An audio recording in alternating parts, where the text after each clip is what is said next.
Right, here we go. Fantastic. All right. So I think without further ado, we're going to begin. I'm sure people are going to be coming in later on, and we're going to start, and then they can join us.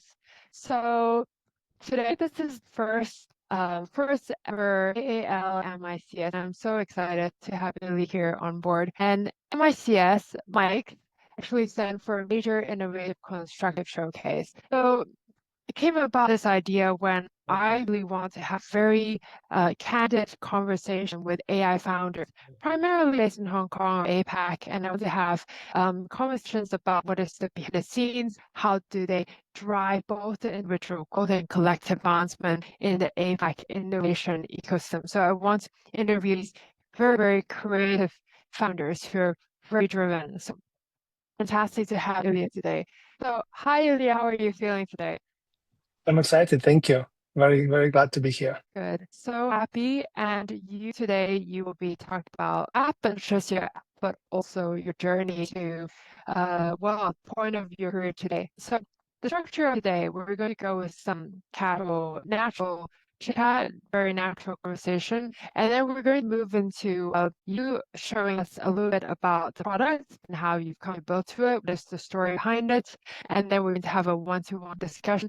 And at the end, we're going to have a live audience Q&A. We're going to invite people to ask you questions. But if they still want to jump in and have some burning questions they'd like to ask you, I know that you also welcome that. Perfect. So let's begin the conversation. So Ilya, what are you doing right now and what are you excited about? Let's start from that. This morning we were applying for Y Combinator and yesterday for A16Z Speedrun and EVOR in Europe as well. So this is the time of the year when we apply for all the incubation programs and hoping to get in one of those. Wow. Okay. And what is that you'd like to, what is your vision for when you get the funding? Do you have a plan in mind of how you will utilize that? And what is the end goal for you? So the end goal is to build the People app. And People app is a social medium, the way to connect people to each other, which is very different from social media, which is more about content and about engagement and about selling your data really to advertisers and otherwise. What we're trying to do is to build first social medium when we connect individuals at scale and using AI to do that. And to be able to do that, we need a very strong network. I believe Y Combinator could be incredible launch pad for us. And that's why we're applying. It's not the best deal in terms of equity, but it's one of the best deals in the world in terms of empowerment and network. And we would love to be one of the companies honored to be in Y Combinator. And if it will not happen this time around, we will apply again in October, November, and keep iterating on our pitch and improving our product. Hopefully by October, we'll get some traction as well. Yeah, I know that you are a serial founder. I know this isn't your first product, your first experience. I know you've had other experiences and apps and found other things before. How did all those past experiences help you with your current startup idea? Oh, actually, I was moving to Hong Kong in 2012. And in 2013, I started my first startup in Hong Kong. And it was called USpace. I will show you a bit later how it looked like. But this USpace was a social network as well. Very different breed of it. But a lot of ideas which I'm developing right now, it's the reason why I developing these ideas is because I had this first iteration, big iteration with pouring all my heart into USpace. And I miserably failed, which was very, very painful. But this pain and the suffering of not being able to find product market fit really teach me how to do it better. And for me, this is in many ways kind of like replay, another attempt to build something meaningful at scale and actually a lot more ambitious than USpace was ever being before. Yeah. Right. So it made you more hungry. It made you want to try again. I think about life and about products as a conversation. You kind of have in life, you kind of have continuous conversation between you and universe or nature or God, if you believe in God. And you kind of, with your actions, you're asking questions and you're trying to figure out something and you're getting some answers and you iterate on that, iterate. I'm teaching design. When I'm teaching design, I talk a lot about iteration, how you want to increase the speed of iteration. I see this process in a very similar way. It's my next best attempt to build a social network. Okay, I never thought of it like that as a conversation. I normally think of them as like, if you want to make something, it's very often a challenge. And I always feel like, there's just that pressure to make it work. But if you think of it as a conversation or iteration, it actually feels more, it just feels a bit more fun. And I suppose you're driven by curiosity, aren't you? Like you want to see what happens if you try this. If it doesn't work, then you Yes. try that. And I suppose that's the way you build. Yeah. A lot of this comes from curiosity for sure. And of course, ambition to make some ideas reality, right? You do want to, through this process, you want to put something you dream of and you make these dreams a reality. And this process is very, very exciting. And action of making something real is, for me, it's addictive. It's what creates this dopamine cycle.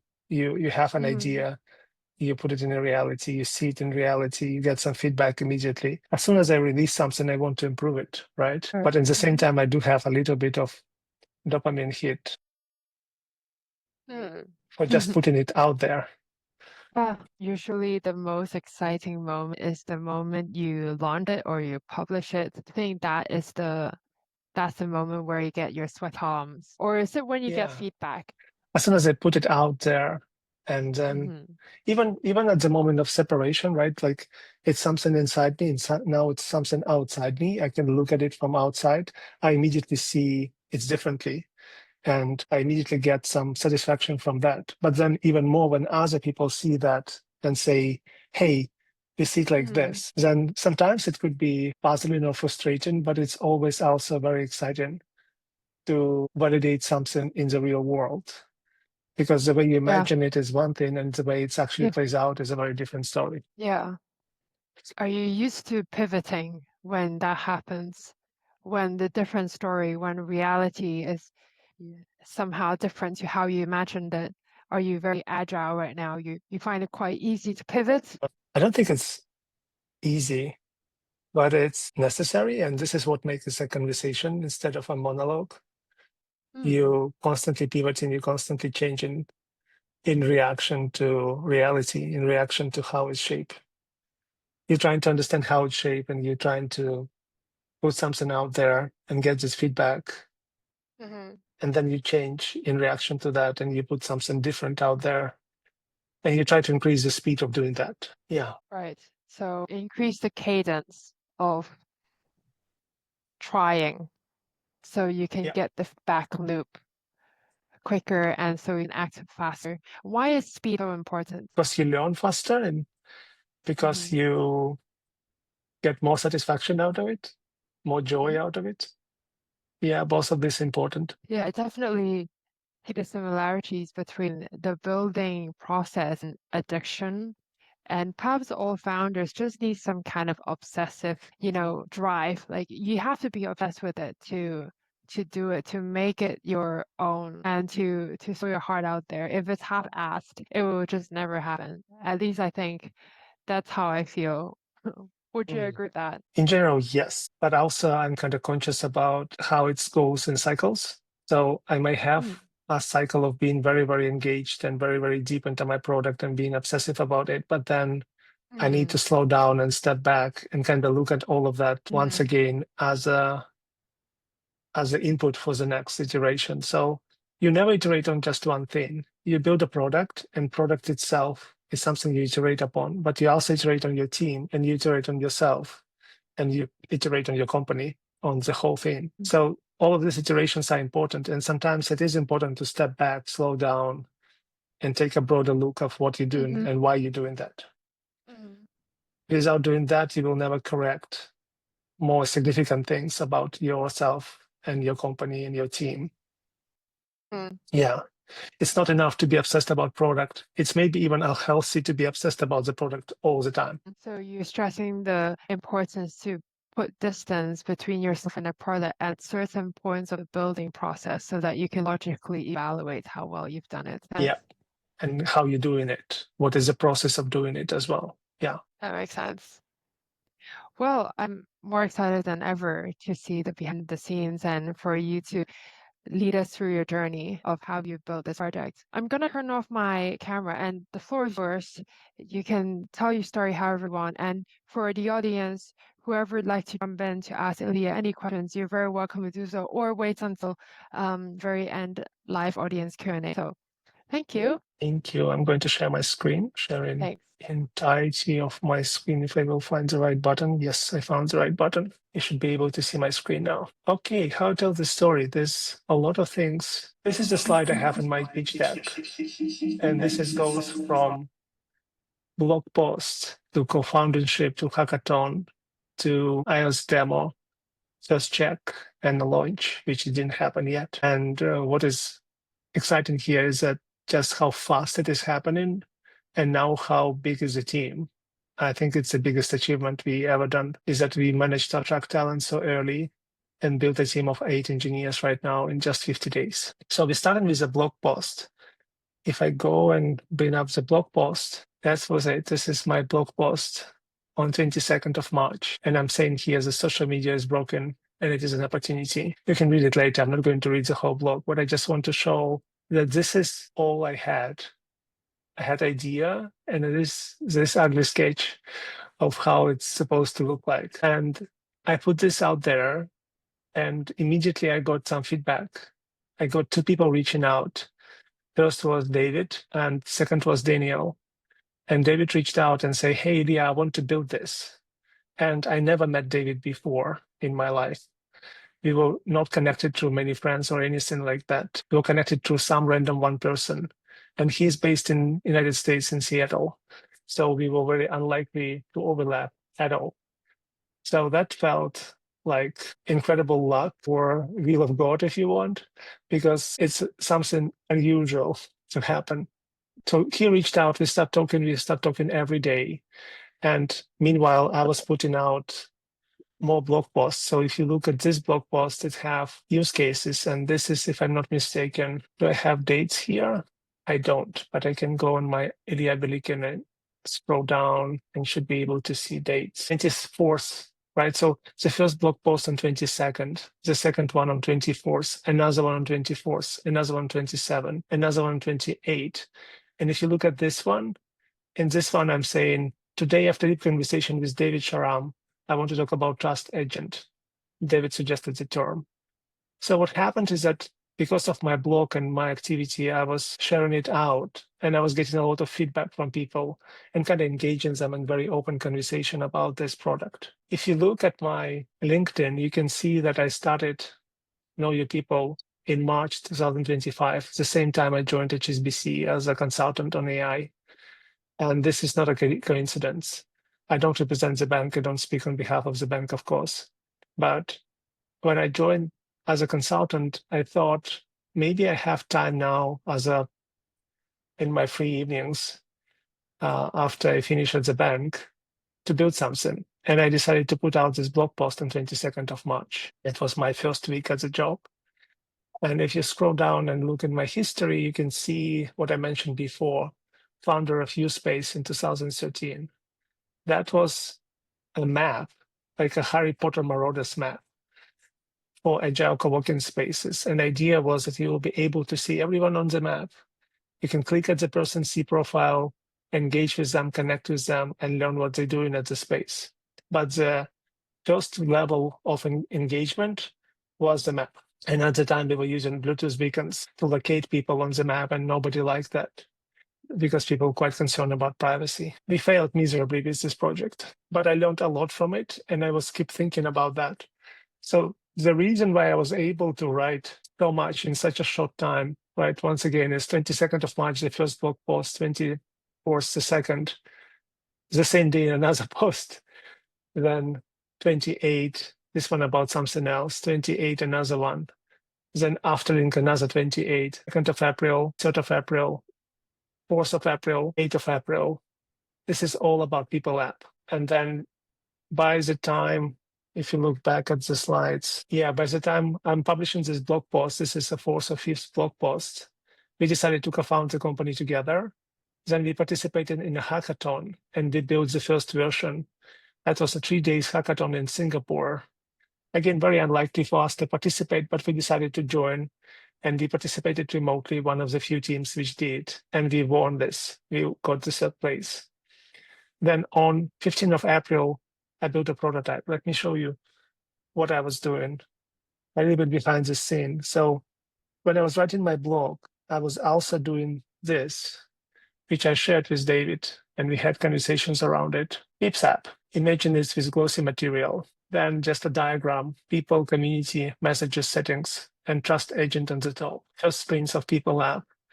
At the time, idea was to have a list of people, some kind of updates in green, emphasizing here how you should be able to drag and drop and talk to your contacts. At the time, I was calling it talk to your contacts feature. And then you see a profile, requests, search, chat. And this was drawn in a couple of days. So this is still March. Direct messages, automatic links. This is where I developed this idea and wrote a blog post about it as well.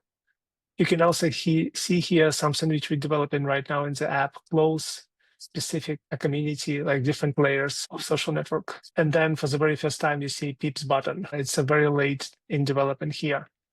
Then this was still March. In early April, I decided to use Figma because I'm a designer. So I put together this, and you can recognize some features from the drawings, right? This is exactly the same idea. You have list of people, you have some updates, you click at the person, you have a profile. If you know where to click, you can scroll through it, you can see some achievements, send messages. You can click to community, you can see a recommendation, introduce a person. You can scroll through the list, you can see a post, you can even pretend that you like it. But of course, it's a Figma prototype, so it's incredibly limited. I built this first days of April, and then after the hackathon, I decided to give it a try and try to build it with Xcode and Cursor. So wipe coded, as we call it today. And this is a wipe coded version. In this version, you can see people, but not just one, but all of them are clickable. So I can go into Set Touch and I can see his profile. And this is a live application. So I can click at something like his notes and edit them, look at his bio. I'm going to do it right now. Edit reminders, close this. I can go to Paulina, open her profile, investigate. And what is important and was giving me a lot of joy is that I was able to hook AI to this. So if I click at this button and say something like, find me a designer, I managed to put together a simple request to ChatGPT to be able to take all the data from the app and engage with networks the way a vector database would do in a real product. Okay. Here are some designers in my network: Paulina, Sertaj, Nancy, Adrian. Makes sense. If I click at Sertaj again, I can see he's open for projects. So I can open that. I can like his post. I can say, I would love, my keyboard doesn't work, unfortunately, but otherwise I would send him a message as well. I can message him here as well, or send an email or something. And then I will come back to my chat and I can do things like, I would like to start running. So this is now again goes to all the posts, all the messages, all the interactions, and using AI to really connect me. If I don't have time to read through my posts, don't have time to engage with my community in other ways, at any point I can stop and say, okay, what people lab can help me with? Okay, so Michelle Chan, running group at Central Hong Kong, she's posted around running at 6 a.m. and Eden and David want to join. So if I go to Michelle, I can see this post. I'm picking up running. I can go there. I can see the Adrian and David engaged as well. So I can engage as well and say, hey, I would like to run in the morning at Central. And this is the power of what People Lab, to bring community together through AI interactions like this. And of course, you can ask anything. So we have a bunch of suggestions like this. I want to start a business. I'm looking for something. I want to start running. I need a designer. You can help me to write a book. Let's do that. And this was built in 2 weeks. So for me personally, it was absolutely like explosive moment. It was just me, Cursor, a bunch of JSON files, API for OpenAI. And I built that and was able to show my idea in reality. This is where it's become really addictive. I iterated on this multiple times, adding features, interactions, making it more and more engaging. adding more people, tweaking it, I run Pan. This is my good friend. He just wrote a book, not this one, another one, about how to unstuck. Yeah. So this is a demo of People Lab, the way it is today as a demo. And this is what we built back then. So if I go back to Figma slide, this is this point, 15th of April. What happened after that is that because of this demo, we were able to raise some capital and onboard 1, 2, 3, 4, 5 more people. Adnan joined as go-to-market, further at the backend, about Android application, Sharia iOS application. Augustine is helping with Android application right now, but he's full stack. And now we're planning to launch this whole project on 26. And the big difference between when I was just starting and drawing that and then building a prototype versus now when we build a real product is absolutely staggering. The prototype is very easy to build and iterate with AI. The real product requires quality and scale, which is completely different. It's a different process, much slower process. But we get in there. We have already people and community posts. So we need a couple of weeks to finish it up and launch. And if you're curious to see how it will look like, you should go on Pips app, which is, again, this is something I built in the middle of all of that as well, Pips app AI. And you can scroll and you can put your email address here to get an invitation to the app once we launch. Okay, I will pause here and I'm open to any questions or conversation further. I'm not sure how I'm doing on my time. Thank you. I have to say, I'm quite sold. I quite like it. Well, there are quite a few questions I'd like to ask. I think I might just be selfish and go ahead and ask some questions, and then very welcome to the wider audience do so. Okay, first of all, I'm very impressed with what Cursor can do, like the vibe coding. I'm very impressed. That's an insane timeline. And Yes. how much time do you think you would have needed if not for vibe coding? This is the same. If not for vibe coding, I would not build that. Yeah. So it's not even about time, it's about quality, right? Imagine like Okay. there's a line. And if not for vibe coding, I will continue building my prototype in Figma and I will hit the ceiling of what I can do. And Yeah. I will be waiting for developers to build and it will be a slow Yeah. process and stuff like that. I had a Yeah. chance to maybe go and use tool like Principle, for example.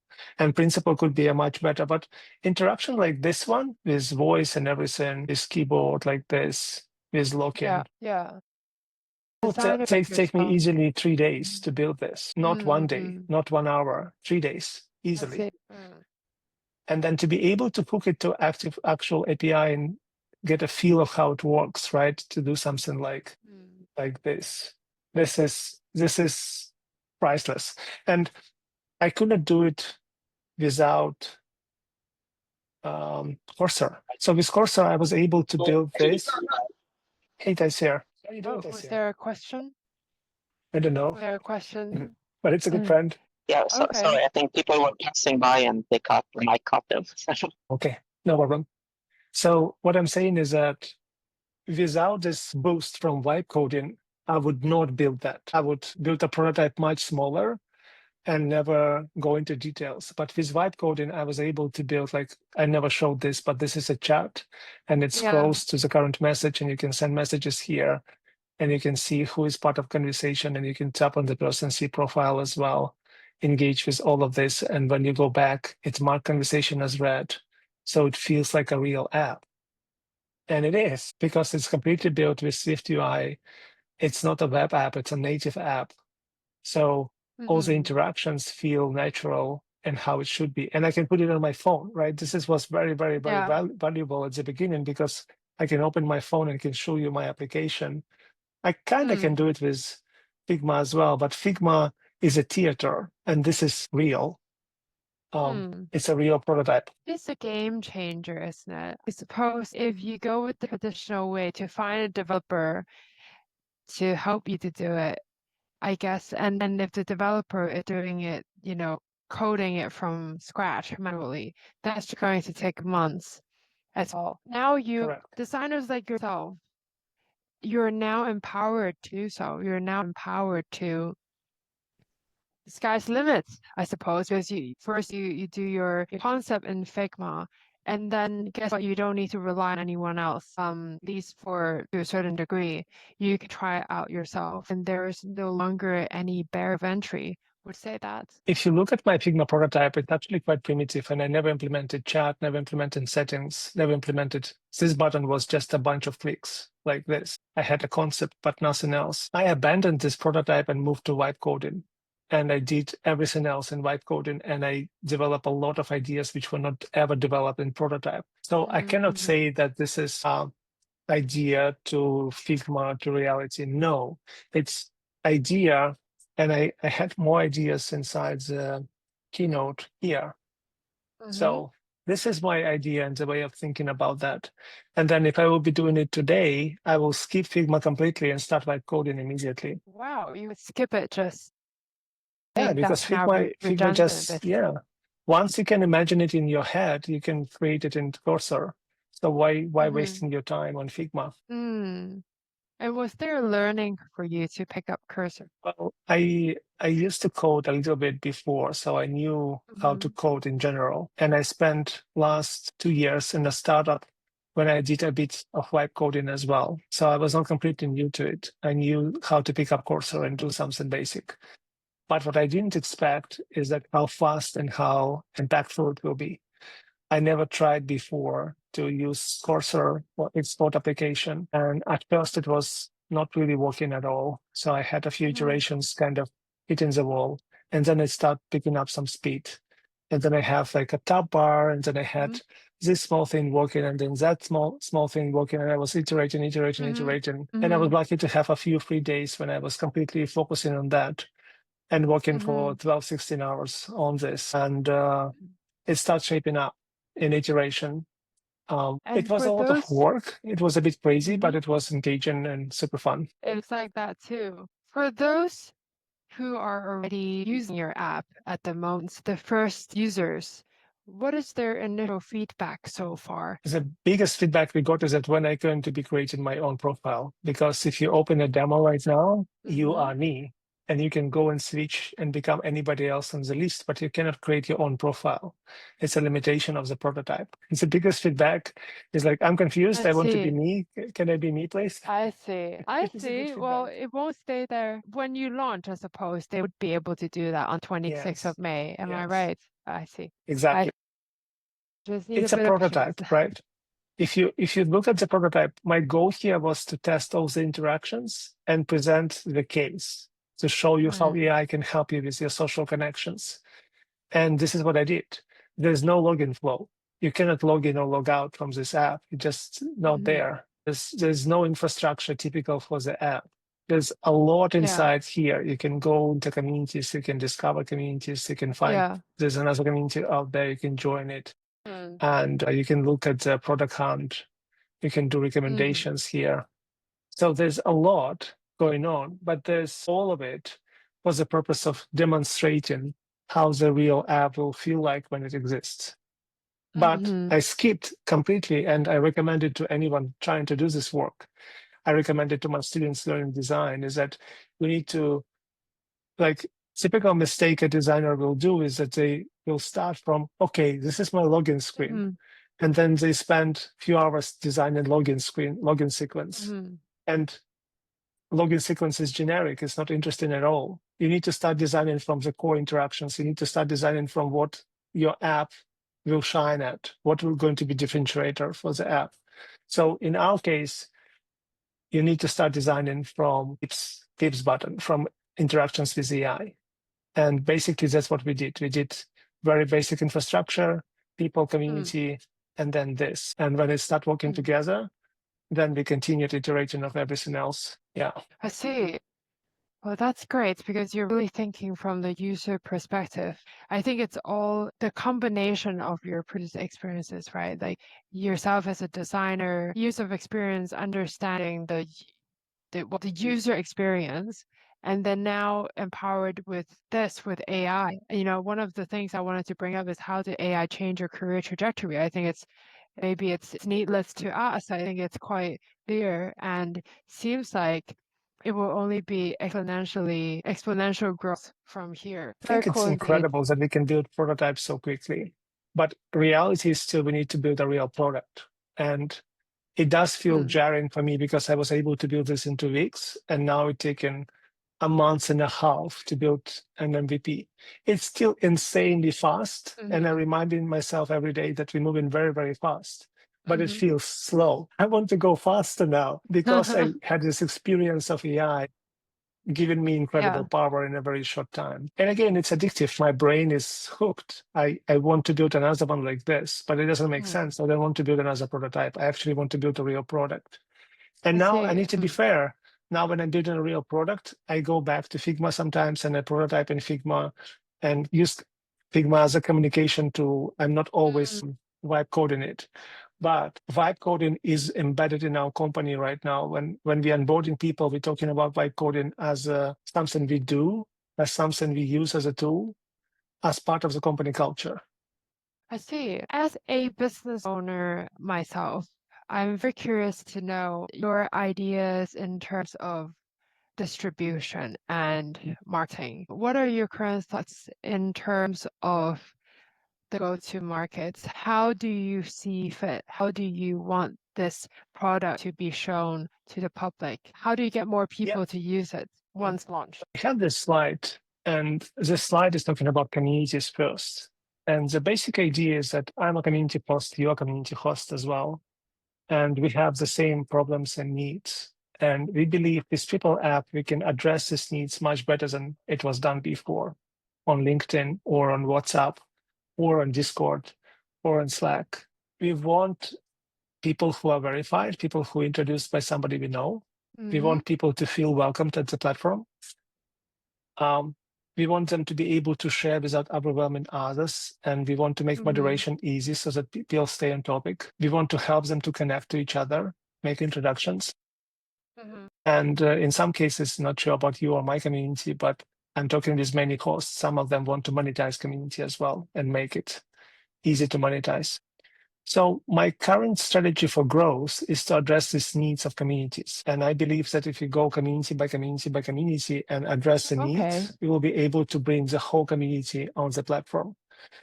Once you have a community, like a design community of Hong Kong or founders community, it's an ecosystem of its own. And it's a bunch of people, yes, but it's also people who know each other already, well connected, and they overlap.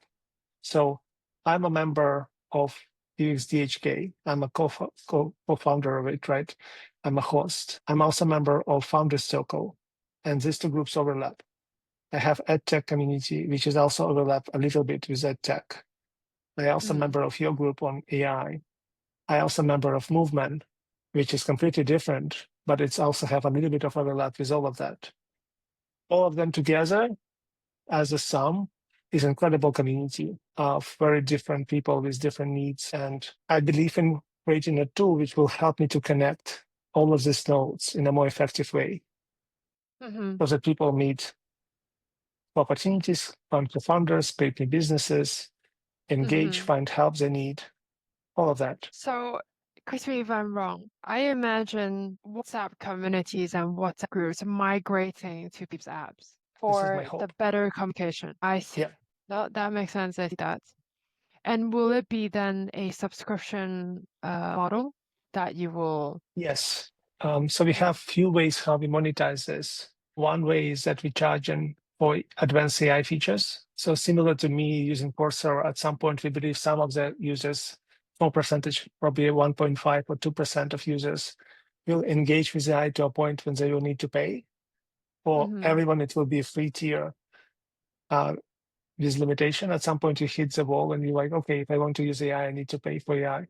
So this is going to be subscription. Another thing is that we want to monetize communities. So if you want to create a community, you will need to pay a fee similar to Meetup when you pay for being able to host a group. So your core community is free. But if I want as a host to host UXDHK, I will need to pay.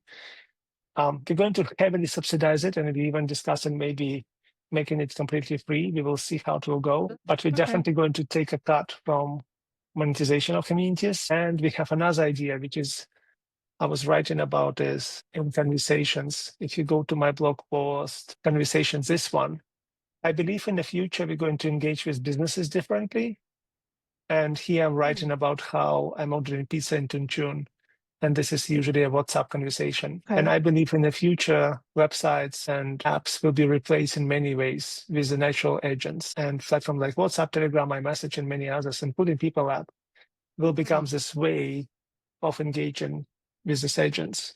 So in a sense, I believe that in the future, we're going to have businesses on the platform, brands on the platform. I imagine Nike opening a running club on People App and having an agent which you can ask about new shoes. And I imagine this ecosystem of high trust networks and communities existing side by side, not with advertisers, but with brands you want to engage with and associate with. So it's a very different model. We don't have advertisers, we don't have harvesting of your attention, but we do have ways to go on People App and say, I want to follow Nike because I like their shoes. I want to follow Apple because I like their products. And I want to engage with their content, and I want to engage with the AI. And I can go and ask it, this AI, questions about products, questions about events, questions about people in my community who can help me to understand these products better. Well, I think that's clear. It's clear the pain point that you're trying to solve, and also your value proposition. And once you're in YC, I suppose you will use that investment to scale. And what are the first few things you'll do once you receive that support? The first thing I'm going to do is to celebrate. Right. Fair enough. Fair enough. To be fair to the question, I think we will just use this money to scale. And what I want to do is to have community product managers in every big city. I want someone on the ground working with communities, and it will take a global team to be able to do that. Okay, so key personnel in the team to do the distribution channels. Okay, that makes a lot of sense. Thank you. Okay, enough of my selfish questions. I'm going to open the floor up to see if any of our audience would like to ask questions from them. And then stop sharing my screen so that we can engage. Sure. Hello. Hi. Thank you for the presentation. I'm just thinking, because you're launching a social media app into the social media industry is dominated by a few apps, let's say LinkedIn, WhatsApp, and then Instagram. So I'm just wondering, what do you think about the role of AI in the industry, and how does AI gives you an edge to other competitors? In two ways. So first way is that the speed of building People App.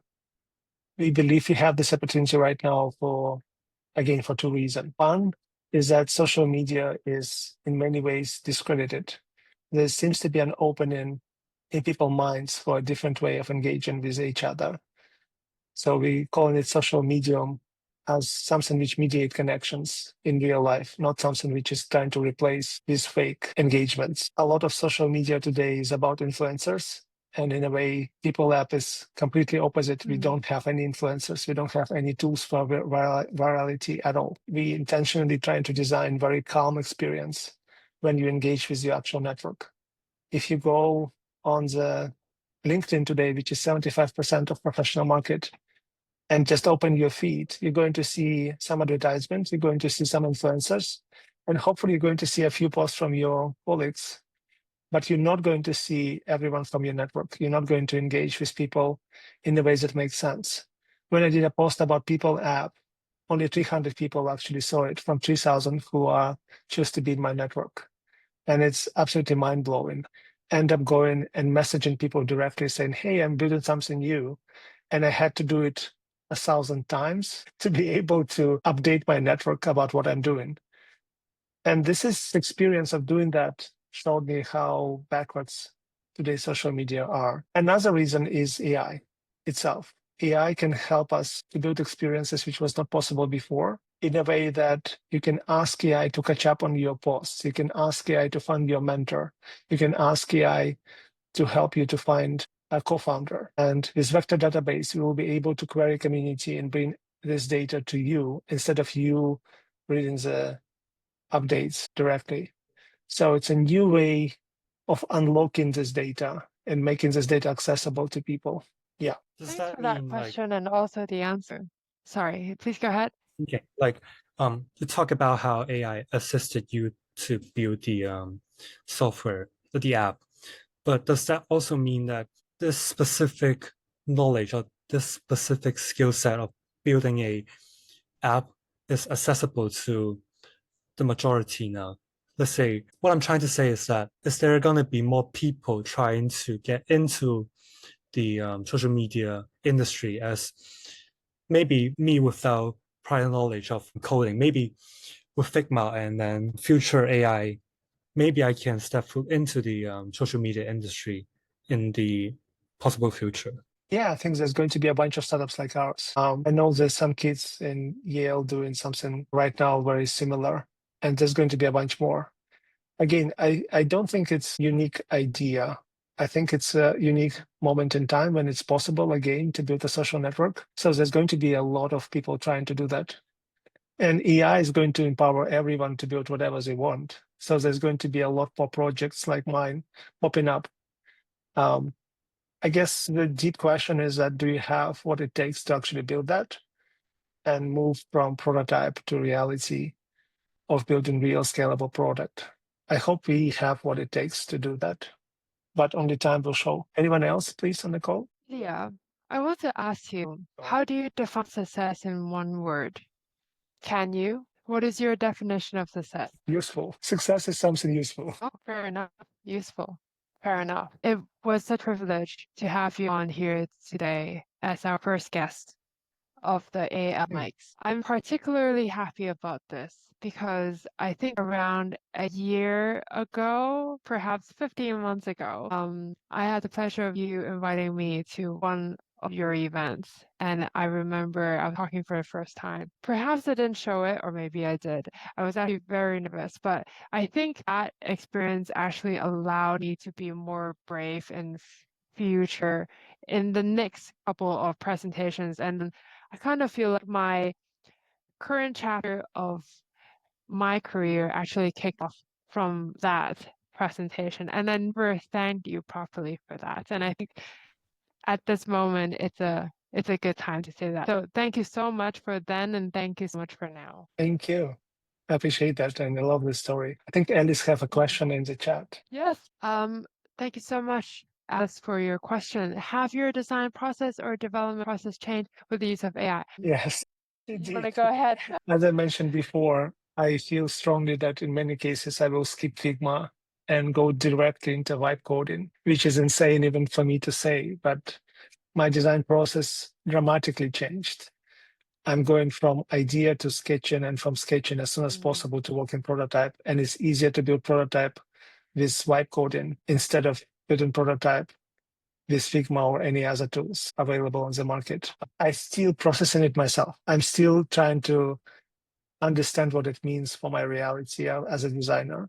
Even at my day job right now, I'm vibe coding prototypes, and it is insane. It changed everything completely. I know Figma just released Figma Make, so it's still better. But once it will be available, a lot of designers will be empowered to also move from the sketches in Figma to real products. But I would encourage everyone who have access, and it's basically everyone who have a Mac or PC, to go and try Cursor as soon as possible, because you can already do that. You don't need to wait for Figma Make. And there's a bunch of other products. You can use Lovable, you can use Windsurf, you can use Clean. I think there's a bunch of them. They're all very competitive right now, Augment as well. And because there's so many of them, if you run out of credits in one, you can use another one. So you can do it for free at the expense of inconvenience of changing the UI, but all the core concepts the same. If you don't want to spend any money, it's a unique opportunity right now to have this experience for free and build whatever you want. It's even the apps themselves are getting quite competitive, right? Cursor against Windsurf, and even large language models and engines themselves, Perplexity against Manus. I mean, this whole thing is just exploding. Sorry, it's another question. Thank Anne for the question. Hiya, given how much the design process has evolved, do you think designers are experiencing a career shock because of AI, or the developers are more influenced? What do you think? And I think both. Designers and developers both a little bit in shock right now. If you're paying attention, you will be in shock. You have to be. And in my case, I'm very excited and feel empowered, but I do understand how it can be exactly the same story can be depressing for somebody because Mm. it's interesting, right? On one hand, I didn't need a developer to design my prototype. So I didn't pay this money. I didn't engage somebody to do that. On the other hand, I actually employed people because I was able to build prototypes so quickly. It was possible for me to show what I'm trying to build, and they got excited, and investor got excited, and we were able to put together a company and everything because of empowerment of AI. So it is a shock, as any big change. It's a shock. I think people during industrial revolutions were really confused, right? You're moving from land to city, it's so dirty and a lot of coal all around you, and everything changed suddenly. The way you work, the way you engage with others, the way you participate in community, what community even means change. What it means to do design or development work is changing right now significantly, not just a little bit, significantly. And relationship change as well. I was vibe coding for 2 weeks, a lot of hours, right? Building this prototype. I was very engaged. And then I had some issues, and I had an old friend, iOS developer, and I asked this iOS developer to help me out with the specific issues. And then we jump on the call, and I asked him, hey, I need to do this and this and that, which is very similar to prompting. And he started doing that, and he was so slow. It was so annoying. Mm. And I felt so weird because I'm judging him based on how AI works, and AI works much faster. Ouch. Exactly. And I was like, oh my God, this is actually very real. I'm judging him based on how I have two colleagues, right? I have a colleague who is AI, and I have a colleague who is a real person. And with AI, it's faster. But with the real person, it's better. It's a trade-off. You choose between your colleague, which is AI, which is faster, or your colleague, which is a real person, who is slower. And yeah, I had this cultural shock, to be honest, right? Engaging a lot with AI and then switching to a real person was a shock. It was like, wow, this is how we're going to feel often when we switch from AI doing sales, AI doing human resources, AI accountant, AI marketers. So all of this emerging right now, we're going to interact a lot with AIs, and we're going to judge people by the performance we get from AI. We're going to ask this question: should I spend 3 hours with a person, or should I spend 3 hours with AI, where I'm going to get more feedback, more productivity? Even worse, there's going to be at some point high-level goal, and then a bunch of AIs working on this high-level goal. We transform into this feature very, very quickly. And if it is the case, we're going to get into full stack AI companies when it's possible to set a goal, which is a business goal, and have a bunch of AIs building products, iterating, doing marketing, doing sales, and achieving the end result instead of you prompting one specific AI for a specific goal. So yeah, we're living in a completely different world now. Absolutely. I think it's shocking. I think we had so many conversations about how designers can be, they're freaking out about AI replacing their works, but developers are also now, if you ask me, and it sounds like in a similar situation where they're not safe either, in the sense like their roles, like how you just compared your human colleague to your AI colleague. Good thing you have both, by the way. Like you said, they each have their pros and cons, and you have both of them.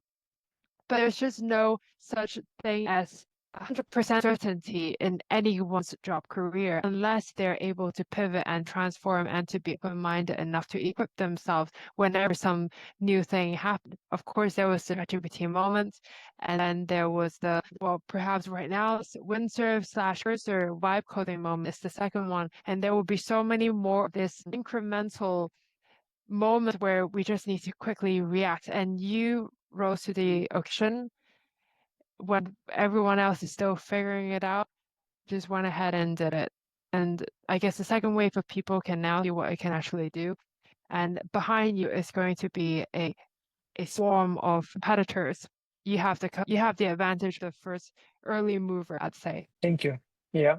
Any other questions? Anyone wants to ask anything? I think we've had a very interesting conversation, and thank you so much for all the questions asked. I think they were very good questions, actually. So I'm very happy to have collected this very intelligent audience as well. So thank you, Ilya, again. And this conversation today is recorded. It will be put out on YouTube. And perhaps 1 year later, when you're in San Francisco, you can look back in this video to see how far you've gone. Thank you so much. Yes, it will be a memory. Cross fingers for you and best of luck in your future endeavors. Appreciate it. Thank you. Thank you, everyone. Thank you, everyone. Okay. Bye-bye. Bye. Thank you.